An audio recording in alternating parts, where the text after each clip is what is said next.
قال الله تبارك وتعالى فأعوذ بالله من الشيطان الرجيم بسم الله الرحمن الرحيم ولا تقولوا لمن يقتل في سبيل الله أموات بل أحياء ولكن لا تشعرون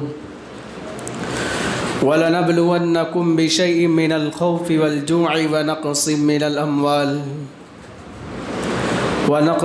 الأموال والأنفس والثمرات وبشر الصابرين الذين إذا أصابتهم مصيبة قالوا إنا لله وإنا إليه راجعون وقال النبي صلى الله عليه وسلم من أحب حسين فهو مؤمن ومن أبغض حسين فهو منافق أو كما قال النبي صلى الله عليه وسلم اللهم صل على محمد وعلى آل محمد كما صليت على إبراهيم وعلى آل إبراهيم إنك حميد مجيد اللهم بارك على محمد وعلى آل محمد كما باركت على إبراهيم وعلى آل إبراهيم إنك حميد مجيد اللهم صل على محمد كما هو أهله ومستحقه۔ محرم الحرام کا مہینہ چل رہا ہے۔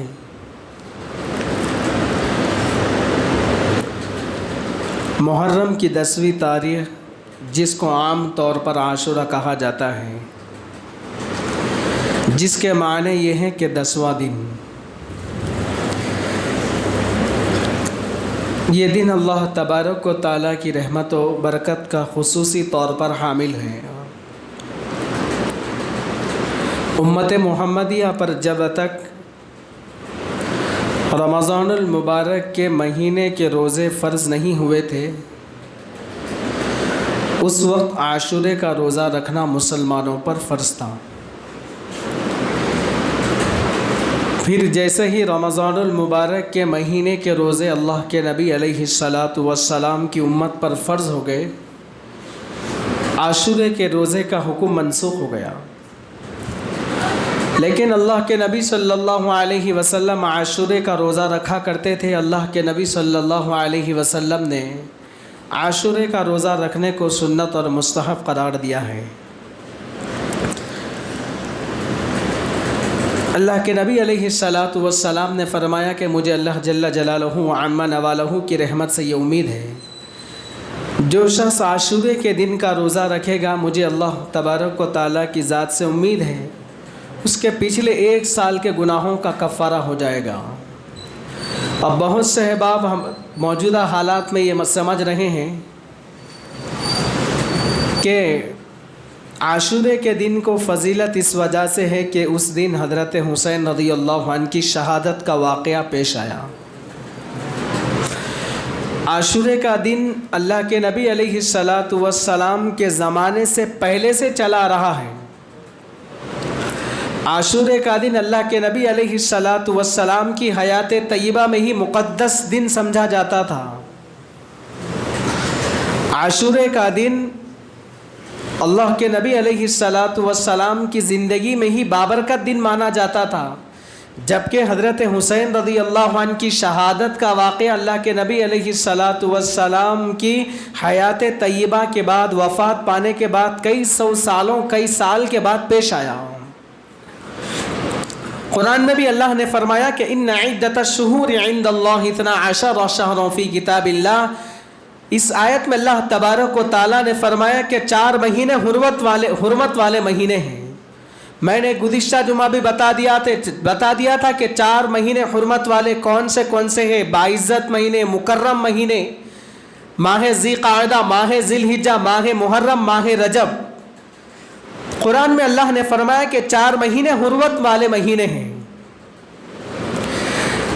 محرم الحرام کے مہینے کی بے شمار تاریخیں ہیں، بے شمار فضائل اس مہینے کے اندر ملتے ہیں۔ اب مختصر طور پر سنتے جائیے، محرم الحرام کے مہینے کی فضیلت کیا ہے، عاشورے کے دن کی فضیلت کیا ہے۔ زمین و آسمان کو اللہ تبارک و تعالیٰ نے اسی محرم الحرام کے مہینے میں بنایا ہے۔ زمین کو اللہ تبارک و تعالیٰ نے اسی محرم الحرام کے مہینے میں بنایا ہے۔ آسمان کو اللہ تبارک و تعالیٰ نے اسی محرم الحرام کے مہینے میں بنایا ہے، جنت کو اللہ تبارک و تعالیٰ نے اسی محرم الحرام کے مہینے میں بنایا ہے، دوزخ کو اللہ تبارک و تعالیٰ نے اسی محرم الحرام کے مہینے میں بنایا ہے، حضرت آدم علیہ السلام کے پتلے میں روح کو اللہ تبارک و تعالیٰ نے اسی محرم الحرام کے مہینے کے اندر پھونکا ہے، حضرت آدم علیہ السلام جنت سے آسمان سے زمین پر اتارے گئے اسی محرم الحرام کے مہینے کے اندر اتارے گئے، حضرت آدم علیہ السلام کو اللہ تبارک و تعالیٰ نے حضرت حوا علیہ السلام کے درمیان میں ملاقات کروایا ہے تو اسی محرم الحرام کے مہینے کی 10ویں تاریخ کو کروایا ہے، حضرت آدم علیہ السلام کی توبہ قبول ہوتی ہے تو اسی محرم الحرام کے مہینے کی 10ویں تاریخ کو قبول ہوتی ہے، اسی محرم الحرام کے مہینے کے اندر قبول ہوتی ہے، حضرت آدم علیہ السلام کو اللہ تبارک و تعالیٰ نے حضرت شیش جیسے فرزند عطا کیے ہیں تو اسی محرم الحرام کے مہینے کے اندر عطا کیے ہیں، حضرت نوح علیہ السلام کی قوم پر طوفان آیا، حضرت نوح علیہ السلام کی کشتی جودی پہاڑ پر جا کر رکتی ہے تو اسی محرم الحرام کے مہینے کی 10ویں تاریخ کو رکتی ہے، حضرت ابراہیم علیہ السلام کو نمرود آگ میں ڈالتا ہے، حضرت ابراہیم علیہ السلام نمرود کی آگ سے بچ کر باہر نکلتے ہیں تو اسی محرم الحرام کے مہینے کی 10ویں تاریخ کو نکلتے ہیں، حضرت موسیٰ علیہ السلام کو اللہ تبارک و تعالیٰ نے دریائے نیل پار کرایا ہے، فرعون سے بچا کر دریا پار کرایا ہے تو اسی محرم الحرام کے مہینے کی 10ویں تاریخ تھی، حضرت عیسیٰ علیہ السلام کو ان کی قوم نے پھانسی دینے کا ناپاک ارادہ کیا تھا، اللہ تبارک و تعالیٰ نے 7 آسمانوں پر زندہ سلامت اٹھایا تو اسی محرم الحرام کے مہینے کی 10ویں تاریخ کو اٹھایا، حضرت ایوب علیہ السلام کی وہ بڑی بیماری جس بیماری کا علاج دنیا کے اندر نہیں تھا، اللہ تبارک و تعالی حضرت ایوب علیہ السلام کو بیماری سے نجات عطا کرتے ہیں تو اسی محرم الحرام کے مہینے کی 10ویں تاریخ کو عطا کرتے ہیں، کوئی منہ بولی باتیں نہیں ہیں، من گھڑت باتیں نہیں ہیں، حضرت پیران پیر عبد القادر جیلانی رحمت اللہ علیہ نے غنیت الطالبین کے اندر اس تمام تاریخ کو لکھا ہے، یہاں تک واقعات ملتے ہیں کہ اللہ کے رسول صلی اللہ علیہ وسلم مکہ المکرمہ سے مدینہ منورہ کی جانب ہجرت فرما کر آتے ہیں، اللہ تبارک و تعالیٰ نے اپنے جناب محمد الرسول اللہ صلی اللہ علیہ وسلم کو ہجرت کرنے کا حکم دیا تو اسی محرم الحرام کے مہینے کے اندر دیا ہے، حضرت علی کا نکاح بھی اسی مہینے کے اندر ہوا ہے اور اللہ کے نبی علیہ السلام نے فرمایا جس دن قیامت قائم ہوگی جمعے کا دن ہوگا اور 10 محرم الحرام کی تاریخ ہوگی، ان تمام تاریخی واقعات کو لکھا گیا ہے، حضرت حسین رضی اللہ عنہ کی شہادت بھی 10 محرم الحرام کو ہوئی ہے، حضرت حسین رضی اللہ عنہ اور ان کے تمام ساتھیوں کو رفقا کو 10 محرم الحرام کے دن کربلا کے میدان میں شہید کر دیا گیا، حضرت عبداللہ رضی اللہ عنہ کہتے ہیں کان رسول اللہ صلی اللہ علیہ وسلم اذا سجد، اللہ کے رسول صلی اللہ علیہ وسلم جب نماز کے درمیان سجدہ فرماتے وَتَبَ الْحَسَنُ وَالْحُسَيْنُ عَلَى ظَهْرِهِ، حضرت حسن اور حضرت حسین رضی اللہ عنہ دونوں اللہ کے نبی صلی اللہ علیہ وسلم کی پیٹھ مبارک پر چڑھتے اترتے فَإِذَا أَرَادُوا أَن يَمْنَعُوهَا أَشَارَ إِلَيْهِ أَن دَعُوهُمَا، جب لوگ ان کو وہاں سے ہٹانا چاہتے تو اللہ کے نبی صلی اللہ علیہ وسلم سجدے سے ہی سے اشارہ فرماتے رہنے دو، چھوڑ دو، ان کی حالت پر رہنے دو، چھوڑ دو، فَإِذَا قَضَى الصَّلَاةَ وَزَعَهُمَا فِي حِجْرِهِ، اللہ کے نبی صلی اللہ علیہ وسلم نے جب نماز مکمل کر لی تو دونوں نوازوں کو اپنے گود میں بٹھایا اور کہا جو شخص، اللہ کے نبی صلی اللہ علیہ وسلم نے فرمایا جو شخص مجھ سے محبت کرتا ہے اس کو چاہیے کہ حضرت حسن اور حضرت حسین رضی اللہ عنہ سے محبت کریں، کیا قسمت تھی ان نوازوں کی،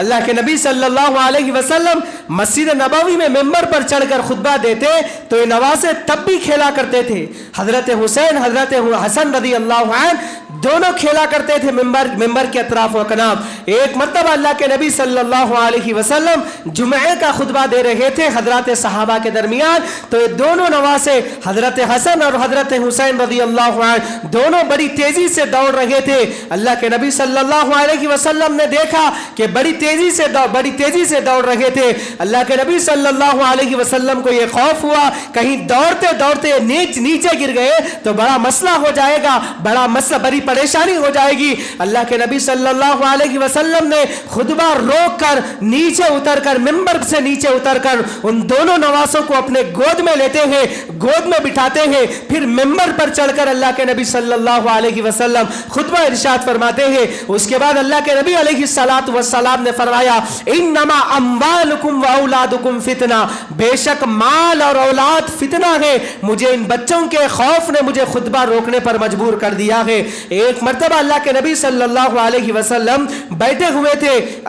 ایک مرتبہ اللہ کے نبی صلی اللہ علیہ وسلم بیٹھے ہوئے تھے، ایک صحابی داخل ہوتے ہیں، داخل ہونے کے بعد دیکھتے کیا ہے، اللہ کے رسول صلی اللہ علیہ وسلم کا چہرے مبارک سرخ ہے، لال ہے، آنکھوں سے آنسو جاری ہے، اور اس صحابی نے پوچھا اے اللہ کے رسول صلی اللہ علیہ وسلم، میرے ماں باپ آپ پر قربان، کس بات نے آپ کو رلا دیا ہے؟ اللہ کے نبی صلی اللہ علیہ وسلم نے تھوڑی دیر کے بعد ارشاد فرمایا آج روئے زمین پر ایسا فرشتہ آیا ہے جو اس سے پہلے کبھی نہیں آیا تھا میرے پاس، آنے کے بعد یہ خبر دی اے اللہ کے رسول صلی اللہ علیہ وسلم، اللہ پاک نے آپ کو سلام بھیجا ہے اور فرمایا ہے کہ آپ کی امت کے لوگ آپ کے نواسے کو شہید کر دیں گے، آپ کے نواسے کو آپ کی امت کے لوگ شہید کر دیں گے۔ تو اللہ کے نبی صلی اللہ علیہ وسلم کو اطلاع مل چکی تھی۔ تو خیر عنوان کی طرف آ جائیے، بات سمیٹ کر بات کر رہا ہوں۔ عبداللہ ابن سبا ان شیعوں کا سردار تھا، عبداللہ ابن سبا ان شیعوں کے مذہب کا بانی تھا، عبداللہ ابن سبا منافق تھا، عبداللہ ابن سبا کا یہ ناپاک خیال تھا کہ مسلمان آپس میں لڑنے لگے۔ ایک وقت آیا حضرات صحابہ کرام اس دنیا سے رخصت ہوتے رہے، پھر ایک وہ وقت آیا حضرت امیر معاویہ رضی اللہ عنہ بھی اس دنیا سے رخصت ہو گئے، یزید تخت نشین ہوا۔ شیعوں نے یہ منصوبہ بنایا کہ یزید تو صحابی نہیں ہے، یزید تہجد گزار نہیں ہے، یزید شراب نوشی کا عادی ہے، یزید فاسق ہے، یزید کے اندر تمام برائیاں موجود ہے۔ حضرت عبداللہ بن زبیر موجود ہے، حضرت عبداللہ بن عباس موجود ہے، حضرت عبد الرحمن موجود ہے، تمام صحابہ موجود ہے۔ ان تمام صحابہ کے رہتے پر یزید کو تخت نشین پر نہیں بٹھایا جائے گا، مسلمان بھی اس کی مخالفت کریں گے۔ یہ موقع شیعوں کے ہاتھ لگ گیا۔ شیعوں نے کوفہ کے اندر سلیمان کے گھر کے اندر یہ مشورہ کیا، مشورے کے اندر عبداللہ ابن سبا نے کہا کہ آج موقع اچھا ہے، آج اسلام سے بدلہ لیا جائے، اسلام کو ویران کیا جائے، محمد مصطفیٰ صلی اللہ علیہ وسلم کے دین کو دنیا سے مٹا دیا جائے، لہذا علی سے بھی بدلہ لیا جائے، جس علی نے خیبر کے قلعے کو فتح کیا تھا، جس علی کی تلوار سے ہزاروں یہودی قتل ہو گئے تھے، لہذا لکھو حضرت علی کے بیٹے حضرت حسین کو خطوط لکھو اور خطوط کے اندر لکھو آپ آئیے، ہم آپ کے ہاتھ پر بیعت کرنا چاہتے ہیں، مسلمانوں کا خلیفہ بنانا چاہتے ہیں۔ حضرت شاہ عبدالعزیز محدث دہلوی رحمت اللہ علیہ کہتے ہیں کہ 12,000 خطوط حضرت حسین رضی اللہ عنہ کو لکھے گئے۔ اس کے بعد خطوط لکھنے کے بعد جب حضرت حسین رضی اللہ عنہ کوفہ آ جائے تو ان کے ساتھ دھوکہ دہی کرو، ان کا ساتھ نہ دو، ان کے ساتھ دغابازی کرو، ان کا ساتھ نہ دو، حضرت حسین رضی اللہ عنہ کو شہید کر ڈالو۔ پھر اس کے بعد حضرت حسین رضی اللہ عنہ کی شہادت کو لے کر پوری دنیا کے اندر لڑائی کو عام کر دو۔ یہ ان لوگوں کی سازش تھی۔ اس سازش کے تحت سلیمان کے گھر میں مشورہ ہوا، مشورے کے بعد حضرت حسین رضی اللہ عنہ کو 12,000 خطوط لکھے گئے، آپ آئیے، ہم آپ کے ہاتھ پر بیعت کرنا چاہتے ہیں، مسلمانوں کا خلیفہ بنانا چاہتے ہیں، امیر المؤمنین بنانا چاہتے ہیں۔ حضرت حسین رضی اللہ عنہ جانے پر آمدہ ہو گئے، حضرت حسین رضی اللہ عنہ جانے پر آمدہ ہو گئے۔ حضرت مسلم بن عقیل کو بھیجا، جاؤ کوفہ کے حالات پر نظر کرو اور مجھے خبر دو، کیا یہ واقعی میرے ہاتھ پر بیعت کرنا چاہتے ہیں، کیا یہ واقعی مجھے امیر تسلیم کرنا چاہتے ہیں؟ حضرت حسین رضی اللہ عنہ نے مسلم بن عقیل کو بھیجا، حضرت مسلم بن عقیل گئے، حضرت مسلم بن عقیل کا ان لوگوں نے ایسا استقبال کیا، حضرت مسلم بن عقیل نے اس کو نہیں سمجھا جو ان لوگوں کے دلوں کے اندر پوشیدہ تھی جو بات، یعنی حضرت حسین رضی اللہ عنہ کو شہید کر دینا۔ حضرت مسلم بن عقیل نے وہاں سے خط لکھ دیا، امیر المؤمنین آپ یہاں پر تشریف لا سکتے ہیں، یہاں کے حالات اچھے ہیں، لوگ آپ کی خلافت پر بیعت کرنا چاہتے ہیں۔ حضرت حسین رضی اللہ عنہ کو جیسے یہ خط ملا آپ آنے کے لیے تیار ہو گئے۔ حضرت عبداللہ بن عباس، حضرت عبداللہ بن عمر، حضرت عبداللہ بن عمر، حضرت عبداللہ بن عباس، حضرت عبداللہ بن زبیر، تمام صحابہ آ کر آپ کو سمجھایا کرتے تھے کہ بھائی جان آپ کوفہ تشریف نہ لے جائیے، کوفہ منحوس شہر ہے، کوفہ شہر میں آپ کے بھائی حضرت حسن رضی اللہ عنہ کے ساتھ دغابازی کی گئی، آپ کے والد حضرت علی رضی اللہ عنہ کو کوفہ میں شہید کر دیا گیا، آپ خدا کے واسطے کوفہ تشریف نہ لے جائیے، کوفہ مجھے خطرہ ہے، مجھے کوفیوں سے ڈر ہے، یہ آپ کے ساتھ یہ وہی معاملہ نہ کرے جو آپ کے والد حضرت علی رضی اللہ عنہ کے ساتھ کیا تھا، آپ کوفہ تشریف نہ لے جائیے۔ جب آپ نے حضرت حسین رضی اللہ عنہ حضرت مسلم بن عقیل کے خط پر بھروسہ کر کے جا رہے تھے، جب آپ نے عزم پختہ کر لیا تو ابن عباس نے آ کر کہا کہ آپ کوفہ تشریف نہ لے جائیے، کوفہ منحوس شہر ہے، سمجھایا گیا، مگر حضرت حسین رضی اللہ عنہ کے 12,000 خطوط پر بھروسہ کیا تھا۔ جب آپ کربلا کے میدان میں پہنچے، روئے زمین پر جتنی بھی کتابیں معتبر کتابیں ہیں ان تمام کتابوں کو اٹھا کر پڑھ سکتے ہیں۔ حضرت حسین رضی اللہ عنہ نے 3 شرطیں کی تھی، جب آپ کربلا کے میدان میں پہنچے تو حضرت حسین رضی اللہ عنہ نے 3 شرطیں کی تھی۔ میری پہلی شرط یہ ہے کہ میں مکہ المکرمہ کی طرف سے آیا ہوں، مکہ المکرمہ کو چلا جاؤں گا۔ میری دوسری شرط یہ ہے کہ مجھے کسی سرحد کی طرف نکل جانے دو تاکہ میں وہاں پر کفار سے لڑتا ہوا شہید ہو جاؤں گا۔ میری تیسری شرط یہ ہے کہ مجھے یزید کے سامنے پیش کرو، میں براہ راست اپنا معاملہ طے کر لوں گا اور ممکن ہے کہ یزید میری بات کو مان لے گا کیونکہ وہ میرا بھائی ہی ہے۔ حضرت حسین رضی اللہ عنہ نے ان لوگوں کے سامنے جھکنا پسند نہیں کیا۔ حضرت حسین رضی اللہ عنہ نے مثال قائم کر دی، چاہے گردن چلی جائے، حضرت حسین رضی اللہ عنہ نے مثال قائم کر کے بتا دی تا قیامت تک برے کو امیر نہیں مانوں گا، چاہے میری جان چلی جائے، چاہے گردن کٹ جائے، برے کو اپنا امیر نہیں مانوں گا، برے کے ہاتھ پر بیعت نہیں کروں گا۔ نمازیوں کو آگے بڑھاؤ، متقیوں کو بڑا بناؤ، متقیوں کو آگے بڑھاؤ۔ آج کے زمانے میں ہم لوگ کس کو بڑا بناتے ہیں؟ حضرت حسین رضی اللہ عنہ نے جو مثال قائم کر دی تھی، حضرت حسین رضی اللہ عنہ نے برے کو اپنا امیر تسلیم نہیں کیا۔ آج ہم لوگ کس کو بڑا بناتے ہیں کہ نمازیوں کو آگے بڑھاؤ، متقیوں کو آگے بڑھاؤ، نیک صالح متقی تقوی پرہیزگار لوگوں کو آگے بڑھاؤ اور حافظوں کو بڑا بناؤ، عالموں کو بڑا بناؤ، مفتیوں کو آگے بڑھاؤ۔ ہم لوگ کن لوگوں کو آگے بڑھاتے ہیں؟ کس کو بڑا بناتے ہیں؟ نااہلوں کو بڑا بناتے ہیں۔ ڈنکے کی چوٹ پر کہہ رہا ہوں، جو جتنا بڑا ہوتا ہے، جو جتنا برا ہوتا ہے وہ ہماری قوم کا لیڈر ہوتا ہے، جو جتنا برا شرابی کبابی ہوگا وہ ہماری قوم کا رہبر ہوگا، جو جتنا برا ظالم غنڈہ قسم کا ہوگا وہ ہمارے مسجدوں کے مدرسوں کے ذمہ دار ہوتے ہیں۔ حضرت حسین رضی اللہ عنہ کے سچے پکے چہیتے ہو تو پھر اصول قائم کرو، حضرت حسین رضی اللہ عنہ کے چہیتے ہو تو اصول بناؤ کہ اپنا بڑا کن لوگوں کو ہم لوگ مانتے ہیں۔ مسجدوں کے اندر نیک صالح متقی تقوی پرہیزگار لوگوں کو آگے بڑھاؤ، نمازیوں کو آگے بڑھاؤ، حاجیوں کو آگے بڑھاؤ۔ آج کل مسجدوں میں بھی الیکشن ہو رہا ہے، کس بنیاد پر الیکشن ہو رہا ہے؟ صدر بننے کے لیے 4 احباب کرتے ہیں، 4 بننے کے لیے میں صدر بنتا ہوں، 4 کرتے ہیں صدر بننے کے لیے، 4 کرتے ہیں صدر بننے کے لیے، چاروں میں سے کوئی ایک کسی ایک سنت کے مطابق زندگی گزارنے والا معلوم ہوتا ہے۔ 4 کرتے ہیں صدر بننے کے لیے، چاروں میں سے کوئی یہ کہہ سکتا ہے کہ یہ نمازی ہے۔ 4 کرتے ہیں صدر بننے کے لیے، چاروں میں سے کسی ایک کے چہرے پر سنت کے مطابق داڑھی ہے۔ 4 کرتے ہیں صدر بننے کے لیے، چاروں میں سے کوئی کہہ سکتا ہے خدا کی قسم میرے گھر میں ٹی وی نہیں ہے۔ 4 کرتے ہیں مدرسوں کے ذمہ دار بننے کے لیے اور مسجدوں کے ذمہ دار بننے کے لیے، چاروں میں سے کوئی یہ کہہ سکتا ہے میں اب تک جب تک تجارت پر قدم رکھا ہوں حرام کا لقمہ نہ کھایا ہوں نہ میری اولاد کو کھلایا ہوں۔ تو پھر کیوں بڑا بناتے ہو؟ متقیوں کو آگے بڑھاؤ، عالموں کو بڑا بناؤ، مفتیوں کو آگے بڑھاؤ۔ یہ قوم ترقی کیوں نہیں کر رہی ہے؟ یہ قوم کیوں ترقی نہیں کر رہی ہے؟ نااہلوں کو آپ بڑا مان رہے ہیں۔ حضرت حسین رضی اللہ عنہ نے کربلا کے میدان میں مثال قائم کر دی، نااہل کو تتکار کو اپنا امیر نہیں مانوں گا، حضرت حسین رضی اللہ عنہ نے یزید کے ہاتھ پر بیعت نہیں کی، برے کو امیر نہیں مانوں گا، اس کے ہاتھ پر بیعت نہیں کروں گا۔ تو غرض جب آپ کربلا کے میدان میں پہنچے تو آپ نے 3 شرطیں کی ہیں، میری 3 شرطوں کو مان لیا جائے۔ حضرت حسین رضی اللہ عنہ کی 3 شرطوں کو بھی نہیں مانا گیا۔ حضرت حسین رضی اللہ عنہ پورے جاہ و جلال کے ساتھ فجر کے بعد میدان میں آتے ہیں اور آ کر سب سے پہلے اللہ تبارک و تعالیٰ کی تعریف بیان کرتے ہیں، اس کے بعد نبی پاک صلی اللہ علیہ وسلم پر درود پڑھتے ہیں اور اس کے بعد اپنے عالی منصب کو پیش کرتے ہیں۔ اے کوفیوں،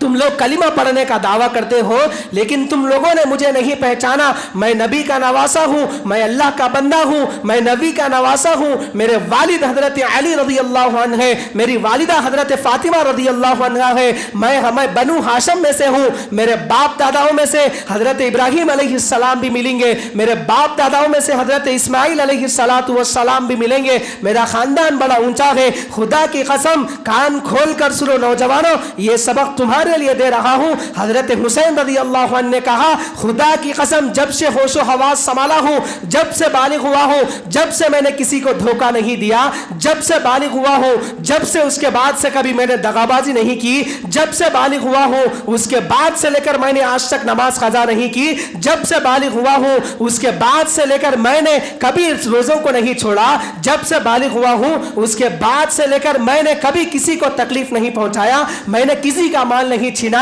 میں نے کسی کا قتل نہیں کیا، میں بے رحم انسان نہیں ہوں، میں رحم دل انسان ہوں، میں نے کبھی حرام کا لقمہ نہیں کھایا، میں نے کبھی کسی کو دھوکہ نہیں دیا۔ آخر میرا قصور کیا ہے؟ واللہ اس وقت روئے زمین پر کسی نبی کا بیٹا نہیں ہے سوائے میرے متعلق اللہ کے نبی علیہ السلام کیا فرمایا کرتے تھے؟ اللہ کے نبی علیہ السلام میرے متعلق فرمایا کرتے تھے سیدہ شباب اہل الجنہ، جنت کے نوجوانوں کے سردار حضرت حسن اور حضرت حسین رضی اللہ عنہ ہے۔ میرے متعلق اللہ کے نبی فرمایا کرتے تھے من احب حسین فہو مؤمن ومن ابغض حسین فہو منافق، جو حضرت حسین رضی اللہ عنہ سے محبت کرے گا وہ ایمان والا ہوگا، جو حضرت حسین رضی اللہ عنہ سے نفرت کرے گا وہ منافق ہوگا۔ حضرات صحابہ کرام تمہارے درمیان میں موجود ہیں، پوچھو حضرت انس بن مالک رضی اللہ عنہ سے پوچھو، حضرت زید سے پوچھو، دیگر صحابہ کرام تمہارے درمیان میں موجود ہے، مدینہ میں صحابہ موجود ہیں، مکہ المکرمہ کے اندر صحابہ موجود ہیں، ان صحابہ سے آپ لوگ میرے متعلق پوچھئے اللہ کے نبی صلی اللہ علیہ وسلم کیا فرمایا کرتے تھے میرے متعلق۔ میں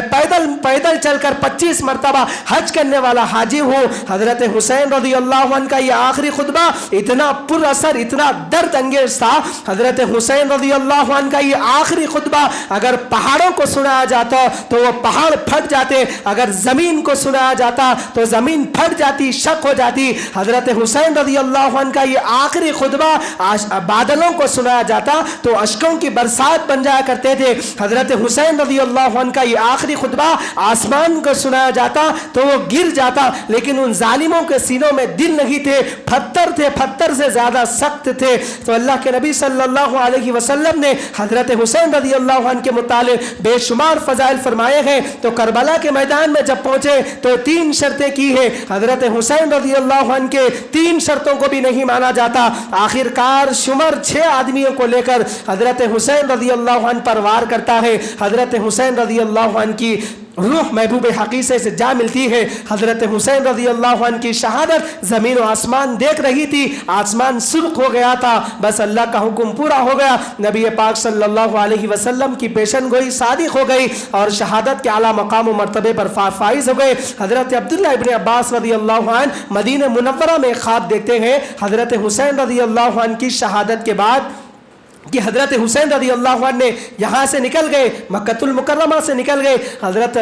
عبداللہ ابن عباس سے خواب دیکھتے ہیں، وہ خواب یہ دیکھتے ہیں کہ اللہ کے رسول صلی اللہ علیہ وسلم مدینے سے کربلا کے میدان میں کچھ چن رہے ہیں۔ حضرت عبداللہ ابن عباس سے پوچھا یا رسول اللہ صلی اللہ علیہ وسلم آپ مدینے سے کربلا کے میدان میں کچھ چن رہے ہیں۔ اللہ کے رسول صلی اللہ علیہ وسلم نے حضرت عبداللہ ابن عباس سے فرمایا اے عبداللہ ابن عباس، میں اپنے نواسے کا خون خون کو جمع کر رہا ہوں۔ حضرت عبداللہ ابن عباس سے پوچھا یا رسول اللہ کیوں جمع کر رہے ہیں؟ اللہ کے رسول نے فرمایا مجھے اپنے نواسے کا خون اللہ کے سامنے پیش کرنا ہے۔ تو حضرت عبداللہ ابن عباس کہتے ہیں میں فوراً تڑپ گیا، اٹھ گیا، میرے بدن پر کپکپاہٹ تھی، میں تپتپاہٹ تھی، میرا دل کانپ رہا تھا، دھڑپ رہا تھا۔ میں نے مدینہ منورہ میں چند صحابہ کو جمع کیا اور میں نے اپنے خواب کو پیش کر دیا کہ مجھے اس قسم کا خواب پڑا ہے، مجھے خواب میں اس طرح کے واقعات پیش آئے ہیں۔ تو حضرت تمام صحابہ کرام نے حضرت عبداللہ ابن عباس سے پوچھا کہ خاموش ہو جاؤ، کسی کے سامنے اپنے خواب کا تذکرہ نہ کرو۔